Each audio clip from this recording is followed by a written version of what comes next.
यूनान और मिस्र और रोमा सब मिट गए जहान से, अब तक मगर बाकी है नामो निशान हमारा।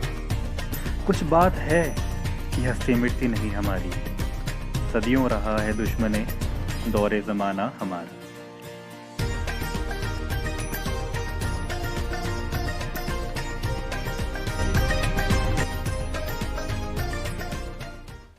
What's up guys? Welcome to the first episode of ये मेरा इंडिया, जहां आज हम बात करेंगे हमारी कहानियों के बारे में। And today we ask a question that why our mythologies, our stories still so relevant today?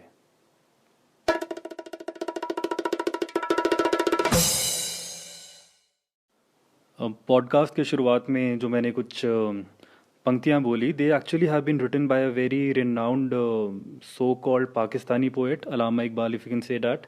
The very same person who actually is the author of very favourite song और सारे जहाँ से अच्छा। लेकिन इंडिया की हिस्ट्री में he is quite a controversial figure, because कहा जाता है कि he has been a very strong proponent of the so called Islamic State of Pakistan. लेकिन बहरहाल आज हम फोकस करेंगे इन्होंने कुछ जो लाइनें कही है, क्योंकि he is actually so right. You see, all the Asian civilizations which were kind of parallel to India, like those of Mesopotamian, Persian, Greco-Roman, where are all of them today? Gradually, all of them today are just like museum pieces. I mean, they do exist, पर शायद किताबों के किसी पन्नों में या किसी museum में, but none of them can actually be compared to the kind of influence our stories, our mythology have on our lives till date. And by our I mean our Indic or the Indian mythologies and stories. अब ऐसा क्यों हुआ कि हम आज भी वही traditions, वही फोकलोर, वही कहानियाँ को दोहराते हैं जिनका ओरिजिन शायद हज़ारों साल पहले हुआ था? Why are these stories still so relevant today? The reason is that we as Indians, we inherently are not very stubborn. वो ज़िद्दीपन, वो ऑर्थोडॉक्सपन शायद हमें नहीं है। We do realize कि अगर किसी भी चीज़ को ज़िंदा रखना है तो उसे बदलना होगा, इवॉल्व करना होगा, and that is essentially what we have done with the stories today too. Now definitely all of us must have seen or at least heard about Thor. Thor वही हमारा हथौड़े वाला भगवान जो काफ़ी पॉपुलर है हॉलीवुड में मूवीज़ के लिए। But we need to realise कि Thor is actually not just a movie character, he in fact was a very inspiring and a very popular figure from the Norse mythology. In fact कुछ लोग तो ये भी कहते हैं that the day we today known as Thursday, that was actually Thor's day. So you see this person was so important कि इसके नाम पे एक पूरा हफ्ते का दिन रख दिया गया था। But it takes a $1 billion Hollywood movie to bring this character back to life. जबकि राम, कृष्ण, इनकी कहानियाँ ना सिर्फ आज भी जिंदा है, but they literally influence every aspects of a life till date. The ability to adapt or evolve is actually the reason they are still flourishing today.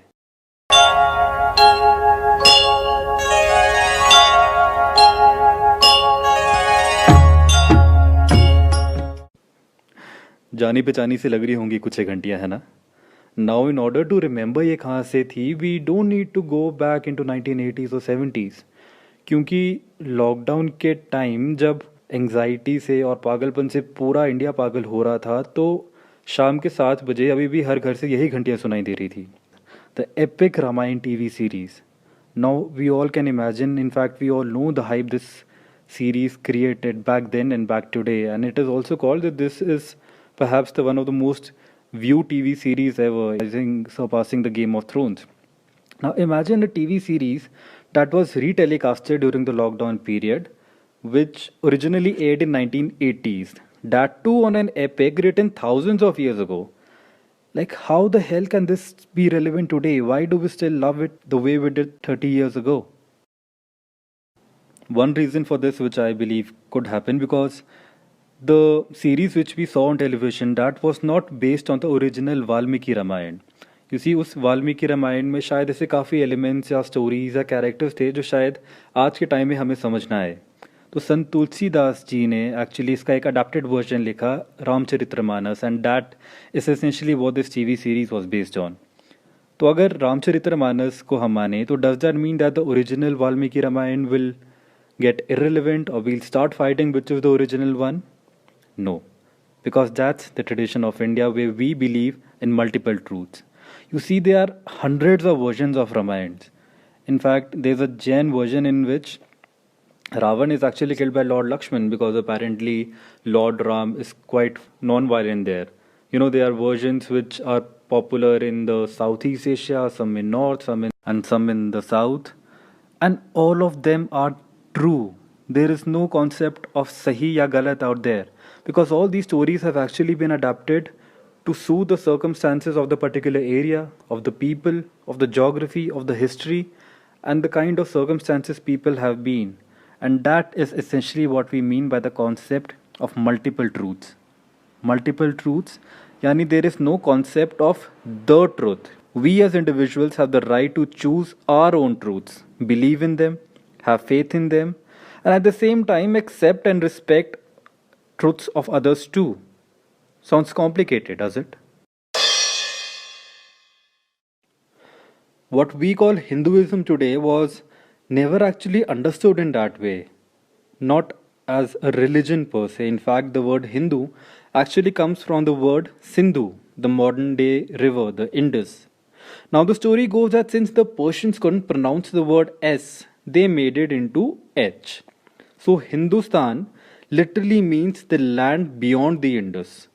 It is only in the 18th century that the Britishers started using the word Hindus to denote a sect having similar cultural beliefs. मैं समय हूं और आज महाभारत की अमर कथा सुनाने जा रहा हूं. So what we initially had was the Sanatan Dharma, which means an everlasting way of life. And mind it, when I say the word Dharam, it does not denote the traditional religion as we see it. The word Dharam here means the correct way to lead a life. The best thing about this Sanatan Dharma was that it encompassed everything. This means that every living being, from a bacteria to the largest dinosaur that ever roamed on this earth, belongs to the single cosmic Dharma. It's then that he chooses his path depending on his teachings or the place he is born. Now, this Sanatan Dharma even allows you to be an atheist for that matter. So, get it? We choose our religion. Our religion does not dictate the way we live our lives. Just see how Sikhism, Jainism, Buddhism, all of them have been incorporated so beautiful here.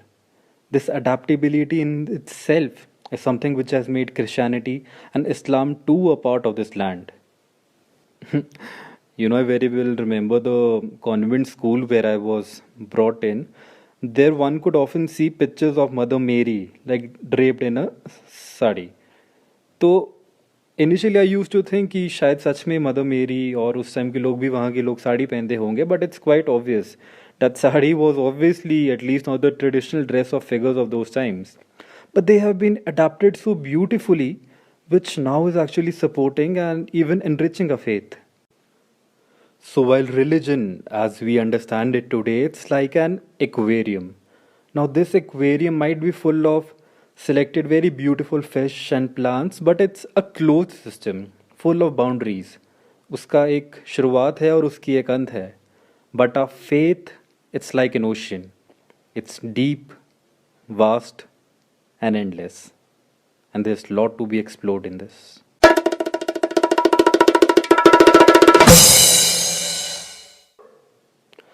अब मानो या ना मानो, but this land has stood the test of time, despite countless invasions, plunderings, and might washings. Now, no one is asking us to believe that all our stories, our religion, our society was all perfect. But now it's our responsibility to figure out where we went wrong and make sure that we don't repeat those mistakes again. Ye Mera India, where we know ourselves today by understanding what we were yesterday.